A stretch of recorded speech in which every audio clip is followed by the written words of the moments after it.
Bonjour chers frères et sœurs, c'est encore une joie pour moi de vous retrouver pendant ce moment de partage de la parole de Dieu. Aujourd'hui nous voulons aborder un thème simple et intéressant en même temps. Nous allons lire dans Jérémie, le livre du prophète Jérémie, Jérémie chapitre 1 au verset 5. Avant que je t'eusse formé dans le ventre de ta mère, je te connaissais. Et avant que tu fusses sorti de son sein, je t'avais consacré. Je t'avais établi prophète des nations. Le titre du message d'aujourd'hui, c'est « Tu es dans l'agenda de Dieu ». Tu es dans l'agenda de Dieu. Alléluia. Nous allons prier. Seigneur, je te présente ce message et je prie que tu parles à tous ceux qui vont l'écouter de par le monde. Tu connais la situation de chaque personne qui va arriver sur cette vidéo. Je prie que ton esprit lui parle avec des mots clairs au nom puissant de Jésus et redonne la vie à ces espoirs qui mouraient au nom puissant de Jésus. Stimule la foi dans les cœurs, Seigneur, au nom de Jésus-Christ. Amen. Tu es dans l'agenda de Dieu. Alors, Jérémie est un prophète à qui Dieu a parlé, que Dieu a appelé pour son service, c'est lorsqu'il avait un certain âge. Mais lorsque nous lisons ce verset, nous nous rendons compte que Jérémie n'est pas brusquement devenu prophète. En fait, avant même qu'il ne naisse, avant que sa mère n'aille annoncer la nouvelle à son mari que je suis enceinte, avant que le fœtus ne se développe dans le ventre de cette femme, Dieu dit qu'il connaissait déjà cet enfant qui allait naître. Alors, en d'autres termes, notre vie, notre histoire ne commence pas lorsque nous naissons. L'histoire de notre vie ne débute pas lorsque notre père et notre mère se sont rencontrés. Non. La vie d'un homme ne commence pas à sa naissance. La vie d'un homme n'est pas fonction des circonstances dans lesquelles il est né. La vie d'un homme n'est pas fonction, n'est-ce pas, du type d'éducation qu'il a reçu, du type de parents qu'il a eu. Non, non, non et non. Dieu dit, avant que ton père et ta mère n'aient l'idée d'avoir un enfant, avant que ta mère n'arrive même à cet âge où elle pouvait concevoir d'un enfant, avant même peut-être la naissance de ta maman, moi je te connaissais, Jérémie. Je savais que je devais te faire naître dans une famille appelée dans la famille de tel. Je savais que tu vas grandir, tu seras de telle race. Je savais que tu seras de telle nationalité. Et je savais qu'à partir de cet âge, je devais activer mon plan pour ta vie. Ce qui a de particulier avec un agenda, c'est que vous pouvez prévoir un événement futur sur une page qui existe déjà. Lorsque vous ouvrez par exemple votre agenda, par exemple pour l'année 2013, aujourd'hui nous sommes le 21. Nous sommes le 21 juin.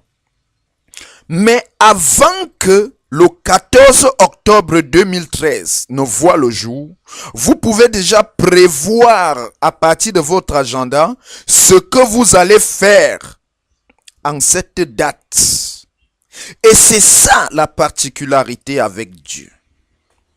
C'est-à-dire, Dieu est capable de prévoir la vie d'une personne avant même la naissance de cette personne.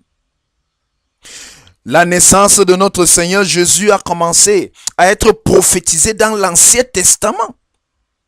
Avant même la naissance de ses arrière-grands-parents. Dieu a commencé à dire à travers le prophète Ésaïe, la Vierge va enfanter. Elle sera enceinte. Elle va donner un fils. On l'appellera Emmanuel.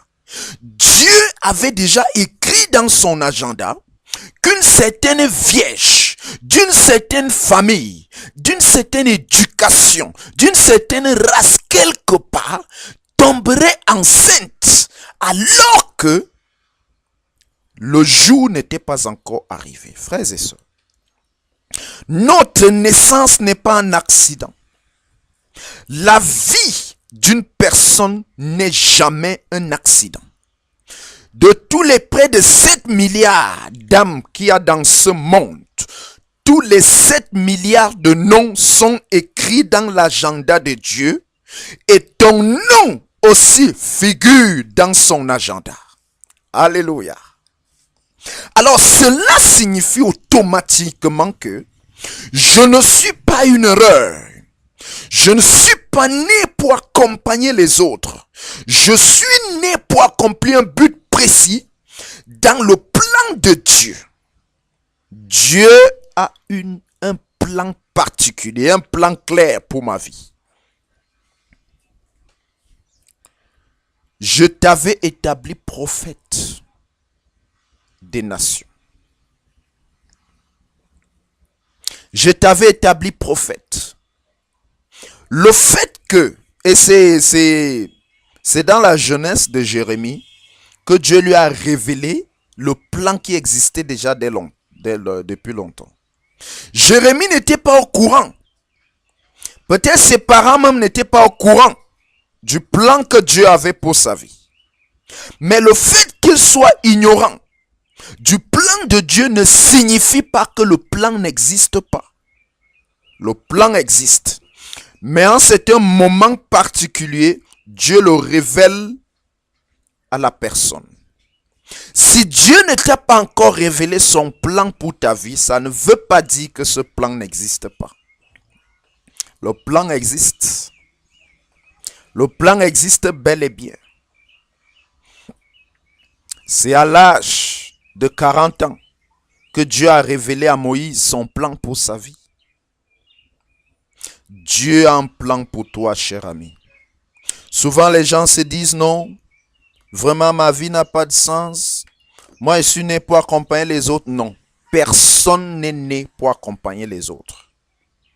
Et le Nouveau Testament nous fait comprendre que lorsque nous lisons le Nouveau Testament, nous comprenons que lorsque Paul écrit aux Éphésiens, il dit, dans le livre d'Éphésiens chapitre 1, il dit qu'en lui, nous sommes devenus co-héritiers. En lui, c'est-à-dire que Dieu nous a bénis de toutes sortes de bénédictions dans les lieux célestes. En lui, nous avons la rédemption et la vie. En lui, nous avons la rémission des péchés. Pour dire que c'est lorsque nous sommes en Christ que le plan de Dieu s'active et devient effectif pour notre vie. Si tu n'as pas encore donné ta vie à Jésus, il est possible que le plan de Dieu pour ta vie puisse avorter. Pourquoi? Parce que la Bible dit,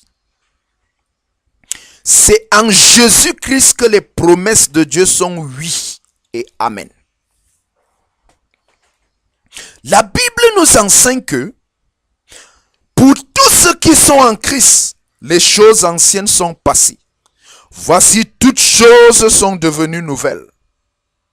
Pour dire que dès lors que nous donnons notre vie à Jésus, cette connexion à Christ déclenche un processus nouveau. Cela ouvre une nouvelle page dans notre vie et le plan de Dieu commence à s'activer.